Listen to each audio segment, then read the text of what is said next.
आज हम लोग आईआईटी जैम बायोटेक्नोलॉजी से रिलेटेड प्रिपरेशन स्ट्रैटेजीज को यहाँ पे डिस्कस करने वाले हैं। स्ट्रैटेजी अच्छे से बनती है तो एग्जामिनेशन के लिए प्रिपेयर अच्छे से होता है। बच्चों, सिलेबस की एक थॉरो नॉलेज होना बहुत ज्यादा इंपॉर्टेंट है। जो भी आपका स्टडी मटेरियल है वो ऑथेंटिक नहीं है तो आपकी प्रिपरेशन बहुत फुलफिलिंग नहीं होगी। कोई भी एग्जाम अगर आपको क्लियर करना है विदाउट डिसिप्लिन कोई भी चीज कभी भी क्लियर नहीं होती है। अब अगर आप सोचो कि यार मैंने तो इतना सोचा था, नहीं हुआ, फिर आप पैनिक करोगे, फिर आप स्ट्रेस लोगे, आपको एंजाइटी होगी। Hello everyone, welcome to PWIIT JAM and CSIR NET YouTube channel. I am Ankita S Tripathi. आज हम लोग आईआईटी जैम बायोटेक्नोलॉजी से रिलेटेड प्रिपरेशन स्ट्रैटेजीज को यहाँ पे डिस्कस करने वाले हैं। आप सभी जानते हैं फेब में आपका आईआईटी जैम का एग्जाम कंडक्ट होने वाला है, तो मीनवाइल आप कोई ना कोई तरीके की स्ट्रैटेजी प्रिपेयर कर रहे होंगे।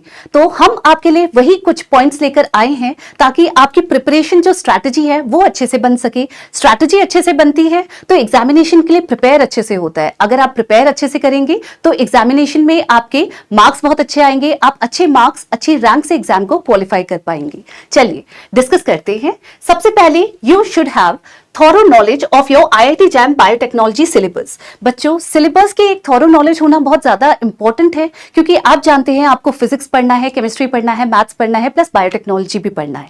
एक अच्छा तरीका क्या होता है कि आप सिलेबस को डाउनलोड करो या प्रिंटेड फॉर्म में अपने पास रखो। मीनवाइल आप जैसे जैसे प्रिपेयर करते जा रहे हैं तो आप क्या कर सकते हो, जो भी सब टॉपिक्स या टॉपिक्स आपने कंप्लीट कर लिए हैं आप उसको टिक कर सकते हो। जैसे जैसे आप टिक करते रहोगे, जैसे जैसे आप प्रिपरेशन में आगे बढ़ोगे तो ये क्या करता है, इतने टॉपिक्स को आप अगर देखोगे कि आपने कंप्लीट कर रखे हैं तो आप में एक कॉन्फिडेंस आएगा। कॉन्फिडेंस आएगा तो आप सेल्फ मोटिवेटेड रहोगे, प्लस अच्छे से प्रिपेयर करते रहोगे। राइट। सेकेंड थिंग आपको जो रिमेंबर रखनी है that is understand the exam pattern and marking scheme. Exam का पैटर्न कैसा है, कहां पे MCQ होंगे, कहां पे MSQs होंगे, कहां पे न्यूमेरिकल टाइप क्वेश्चंस होंगे, प्लस कौन सा सेक्शन कितने मार्क्स होल्ड करता है, नेगेटिव मार्किंग है नहीं है, ये सारी चीजों के बारे में आपको नॉलेज होनी चाहिए। Thirdly, study from authentic study materials. बच्चों, कभी भी किसी भी एग्जामिनेशन के लिए जब हम प्रिपेयर करते हैं तो आपका जो मटेरियल, स्टडी मटेरियल जिसको आप फॉलो कर रहे हो वो बहुत ज्यादा ऑथेंटिक होना चाहिए। अगर आप कुछ मोटा मोटा, जैसे हम बोल सकते हैं ऊपरी ऊपरी आपने पढ़ाई कर ली या आपने सोचा ये टॉपिक तो छोटा सा है इसको ऐसे ही कर लेता हूं, अगर वो मटेरियल, जो भी आपका स्टडी मटेरियल है वो ऑथेंटिक नहीं है तो आपकी प्रिपरेशन बहुत फुलफिलिंग नहीं होगी। ठीक है, तो मटेरियल ऐसा लो जो बहुत अच्छा हो, सारे टॉपिक्स को कवर करके रख रहा हो और वो आपको हेल्पफुल लगे आपके एग्जामिनेशन के लिए जो आप प्रिपेयर कर रहे हो। राइट। फिर फोर्थ है हमारा segregate your syllabus according to topics that hold more weightage than other topics. अब आप क्या कर सकते हो, आपको पता है आपके पास फिजिक्स है, केमिस्ट्री है, मैथ्स है और बायोटेक्नोलॉजी है। अब उसमें आप सेग्रीगेट कर लो, ये वाला टॉपिक या ये वाला सब्जेक्ट है, सब्जेक्ट का ये वाला टॉपिक आपका ज्यादा वेटेज, ज्यादा मार्क्स कैरी करता है, आप उसको अच्छे से प्रिपेयर कर लो। क्योंकि क्या होता है बच्चों, कभी कभी हम छोटे छोटे टॉपिक्स को प्रिपेयर करने में इतना टाइम गवा देते हैं कि जो हमारा मोटा मोटा सिलेबस है या मोटा मोटा ऐसा टॉपिक है जिसका वेटेज बहुत ज्यादा है, हम उसको कंप्लीट नहीं कर पाते। अब क्योंकि हमें पता है कि ये वाला टॉपिक ज्यादा वेटेज गेन करता है, उसी को आप छोड़ दोगे तो मार्क्स ऑटोमेटिकली आपके खुद ही से आप रिड्यूस कर दोगे ना, कि आप अटेम्प्ट ही नहीं कर पाओगे उन क्वेश्चंस को तो मार्क्स कैसे आएंगे। राइट। तो हमेशा स्ट्रैटेजिकली आप क्या कर सकते हो, सेग्रीगेट कर सकते हो टॉपिक्स को, आप मार्क कर लो अपने सिलेबस में, क्योंकि सबसे पहले तो आपने सिलेबस डाउनलोड किया है। राइट। तो उस सिलेबस में आप मार्क करिए कि ये वाला इतने मार्क्स का होगा या इतना वेटेज लेता है एग्जाम में, तो मैं ऐसा करता हूं, अपने टाइम को इस तरीके से डिवाइड करता हूं या करती हूं कि मैं इसको पहले कंप्लीट कर लूं। तो आप क्या करोगे, आप अपने चांसेस को बहुत ज्यादा स्ट्रांग करते हो बच्चों। उतने क्वेश्चंस आप अटेम्प्ट कर पाओगे, उतने अच्छे आपके मार्क्स आ पाएंगे। समझ में आ रहा है? आई होप आप ये चीज समझ रहे होगे बच्चों। Fifth, implement discipline while studying, make time tables monthly and weekly.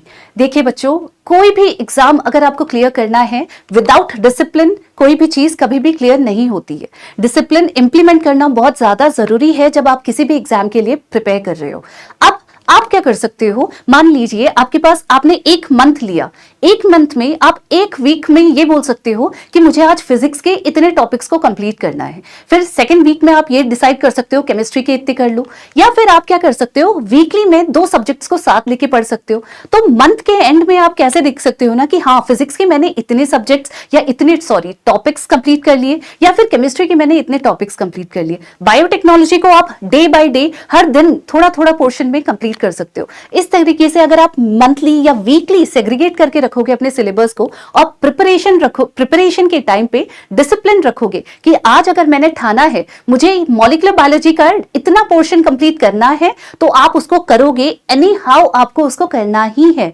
जब आपके लाइफ में डिसिप्लिन रहेगा बच्चों, प्रिपरेशन करते टाइम आप बोलोगे, हो सकता है आपने सोचा हो मैं 100% कंप्लीट कर लूंगा, लेकिन 100% से आप 50 या 60% कंप्लीट करोगे, आपको उसमें ही खुशी भी होगी और थोड़ा सा कॉन्फिडेंस भी आएगा। चलो अगर 100% बोला था, 100% नहीं भी हो पाया, 50-60% तो हुआ।